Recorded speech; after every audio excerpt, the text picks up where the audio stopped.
जहाज का सफर हर कोई करना चाहता है। जहाज में हर कोई जो है ट्रैवल करना पसंद करता है क्योंकि वो एक वीवीआईपी सुविधा होती है। लेकिन जब से अहमदाबाद में एक एरोप्लेन हमारा जो क्रैश हो जाता है जिसमें लगभग 240 के करीब लोग जो थे मारे गए थे, जो कि एक हॉस्टल के ऊपर जाके गिर गया था। उसके बाद से पूरे देश में फ्लाइट में चढ़ने से लोग जो है डर रहे हैं। एक दहशत का माहौल जो है अभी तक जो है लोगों के मन में बसा हुआ है और अभी भी लोग जो है फ्लाइट में चढ़ने से डरते हैं। कुछ दिन पहले भी एक फ्लाइट जो दिल्ली से जम्मू की ओर आ रही थी, जब जम्मू में उसकी लैंडिंग होने वाली थी, उससे पहले उसमें कुछ टेक्निकल इश्यू आ जाता है, जिसके बाद वो आसमान के 3 चक्कर लगाती है। उसके बाद जो है दिल्ली के लिए रवाना हो जाती है। उसके बाद शाम के समय वो फिर से दोबारा वापस उड़ान भरती है और जम्मू में आके लैंड हो जाती है। यानी कि उसमें भी टेक्निकल प्रॉब्लम आई थी। आज एक और फ्लाइट जो है टोक्यो से दिल्ली आ रही थी, जो कि एयर इंडिया की फ्लाइट थी, जिसमें टेम्परेचर बढ़ जाता है। यानी कि परसिस्टेंट कैबिन जो होता, आगे जो कैबिन होता है उसमें जो है हीट जो थी वो ज़्यादा बढ़ जाती है। यानी कि इन्वायरमेंट के चलते जो इन्वायरमेंटल इफेक्ट पड़ रहा है, ग्लोबल वार्मिंग हो रही है, उसके चलते जो परसिस्टेंट जो हीट इशू आ रहा है वो कैबिन उसमें आ जाता है, उनके कैबिन में आ जाता है। जिसके बाद जो है परेशानी का माहौल बन जाता है और लोग जो है घबराहट में आ जाते हैं और उसके चलते जो है फ्लाइट को कन्वर्ट करना पड़ता है और उसको जो है कोलकाता में जाके लैंड किया जाता है। और इसमें जो ये हीट एकदम से बढ़ जाती, हीट का इश्यू आ जाता है।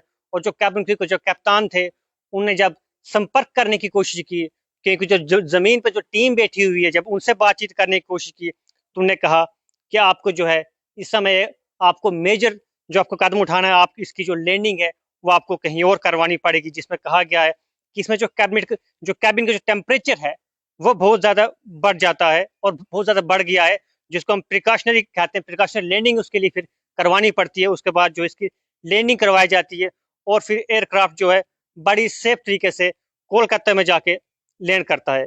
जिसके बाद जब ग्राउंड पे स्टाफ पहुंचता है तो फिर पैसेंजर्स को बड़े ही आराम से उतारा जाता है, सेफली उनको सेफ जगह पर पहुंचाया जाता है। उसके बाद जो है टेक्निकल जो टीम है वो उसको देखती है, यानी कि जो उसमें टेक्निकल जो इश्यू आया था, यानी कि जो हीट जो राइज हुई थी, उसको चेक किया जाता है कि इसमें ऐसा इश्यू क्यों आया।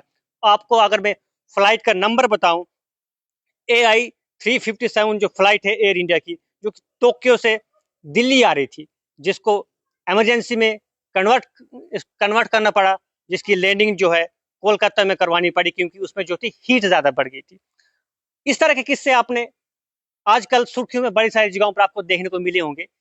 यानी कि जब आप किसी सफर पर चलते हो, अगर मैं इंडिगो की बात करूं, जब वो यहाँ से दिल्ली की ओर रवाना करती है या फिर दिल्ली से जब जम्मू की ओर आती है या फिर लेह लद्दाख जाती है या फिर किसी और जगह जाती है, तो वो उनको हमेशा एक जल्दी रहती है कि कब हम सवारियों को बिठाएं, कब हम हवा में उड़े और कब हम दूसरी मंजिल पर पहुंचे। ये जल्दी जो है फ्लाइटों को अब आमतौर पर बहुत ज्यादा देखने को मिल रही है। जिस तरह से बस किसी रूट की ओर जाती है, यानी किसी गांव की तरफ जाती है, तो वो खच भर के जो है भर भर के जो है ठूस के अपनी बस को अपने गांव की ओर ले जाते हैं। उसी तरह से फ्लाइटों की भी हालत है। जैसे ही फ्लाइट लैंड करती है, सवारियां उसमें बैठ जाती हैं, उसको जो है जल्दी ही उड़ान के लिए तैयार किया जाता है और इस तरह से अब जो है रनवे तैयार हो रहा है। लेकिन जब से अहमदाबाद का ये बड़ा हादसा हुआ है, तब से जो है हमारे जितने भी प्लेन हैं उनमें कोई ना कोई टेक्निकल इशू आ रहा है, टेक्निकल एरर कोई ना कोई आ रहा है। जैसे कि आपको बताया मैंने, दिल्ली से फ्लाइट जो है जम्मू की ओर आ रही थी और आसमान में 3 चक्कर लगाने के बाद जो है वो दिल्ली के लिए रवाना होती है और वहां पर जाकर उसको चेक किया जाता है टेक्निकल जिसमें प्रॉब्लम आ रही थी। और जो जानकारी सूत्रों के हवाले से हम तक पहुंची थी, उसमें लैंडिंग गियर में कोई इशू आया था। जिसके बाद जो है शाम को 6 बजे वो दिल्ली से फिर से जम्मू के लिए रवाना होती है और तब जाके जो उसमें यात्रु थे वो जम्मू पहुंचते हैं। लेकिन इस समय की फिलहाल ये बड़ी खबर, जो फ्लाइट जो है टोक्यो से दिल्ली आ रही थी, उसको इमरजेंसी में कोलकाता पहुंचाना पड़ा क्योंकि उसमें जो थी हीट जो राइज हो गई थी। और जिसका कारण बताया जा रहा है कि जो इन्वायरमेंटल जो इफेक्ट है, यानी कि जो क्लाइमेट चेंजेस आ रही हैं, जिससे टेम्परेचर उसमें बढ़ जाता है और फिर जाके सब लोग जो है सेफ तरीके से कोलकाता पहुंच जाते हैं। लेकिन आजकल जब से ये हादसा हुआ है अहमदाबाद का, 12 जून के दिन आपको याद होगा, जब ये एक बड़ा हादसा होता है और एक हॉस्टल के ऊपर जाके फ्लाइट गिर जाती है। उसके बाद से आपको बहुत सारी जगहों से खबर देखने को मिल रही है कि फलानी जगह पर किसी प्लेन में टेक्निकल इश्यू आ जाता है, टेक्निकल प्रॉब्लम आ जाती है। यानी कि जब एक बड़ी दुर्घटना हो जाती है, उसके बाद कोई न कोई दिक्कत, कोई न कोई समस्या किसी न किसी प्लेन में आती जा रही है। अब देखना यह है कि जो भी कर्मचारी, जो भी कोई बड़ी टीम इसके ऊपर कार्रवाई कर रही है, वो किस तरीके से इस कार्रवाई को लेती है। क्योंकि हवाई मामला ऐसा है कि अगर इतनी सी भी गलती हो जाती है तो आपको जो है अपनी जान गंवानी पड़ सकती है। और कुछ दिन पहले आपने एक और किस्सा देखा होगा, और ये अक्सर होता रहता है कि परिंदे के टकराने से फ्लाइट को जो है रोका गया और उसके बाद जो है फ्लाइट को दोबारा उसको उड़ान में भेजा गया। तो ये सब प्रॉब्लम जो है काफी समय से आ रही है, लेकिन मुझे लगता है एयर इंडिया को या फिर इंडिगा को या फिर कोई और फ्लाइट को जो है इनको प्रॉपर तरीके से चेक करना चाहिए। जब आप उड़ान भरते हो तब इसकी टेक्निकल चीजें देखनी चाहिए, ना कि आसमान में जाके कोई टेक्निकल इश्यू आ जाए। वो तो फिर अलग चीज है कि अगर जब लिखी है तो लिखी है, लेकिन वो लिखनी क्यों है?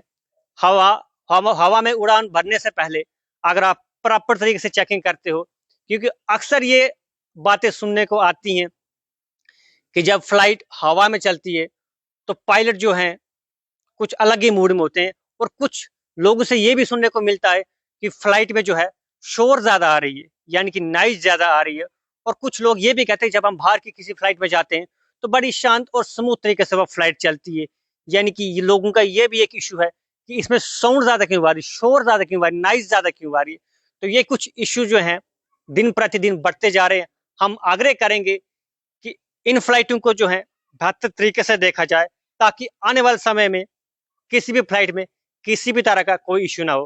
फिलहाल एक बार से फिर से बताऊं, मैं टोक्यो से जो फ्लाइट दिल्ली के लिए आ रही थी एयर इंडिया की, उसको जो है इमरजेंसी लैंडिंग कोलकाता में की गई है, और सभी लोग जो है सेफ तरीके से लैंड करके अभी फिलहाल रेस्ट कर रहे हैं।